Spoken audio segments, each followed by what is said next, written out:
Hello everyone. ఈరోజు ఏంటంటే అందరూ వర్క్ ఫ్రమ్ హోమ్ చేస్తుంటారు, బట్ నేను మాత్రం ఈరోజు ఒక ప్యాకింగ్ నోట్లో ప్యాక్ చేసుకొని ఇక్కడ కార్లో నుంచి వర్క్ చేస్తానమాట. ఇది నా ఆఫీస్ ల్యాప్టాప్, నా మౌస్ ప్యాడ్, నా టీ, కాఫీ, అండ్ దెన్ నా ల్యాప్టాప్ బ్యాగ్, అండ్ దెన్ నా లంచ్ కూడా కార్లోనే ఈరోజు. ఇది నా హ్యాండ్ బ్యాగ్, అండ్ దెన్ ఒక నిద్ర వస్తే చిన్న కొనుక్కేయడానికి ఒక త్రో, అండ్ దెన్ నేను ఇంటి నుంచి ఒక 67 మైల్స్ దూరంలో ఉన్నా అనమాట.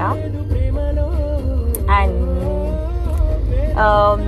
ఫుల్ టైమ్ సాంగ్స్, నా వాటర్ బాటిల్, అండ్ టెంపరేచర్ వచ్చేసి 33 ఫారెన్హైట్ ఉంది, చాలా చల్లగా ఉంది. సో హ్యాపీగా కార్లో హీటర్ వేసుకొని ఫుల్గా సాంగ్స్ పెట్టుకొని ఈవినింగ్ వరకు నేను ఇక్కడే వర్క్ చేస్తూ ఉంటాను అనమాట. Let's see how it goes. Let me rock until this evening. Bye.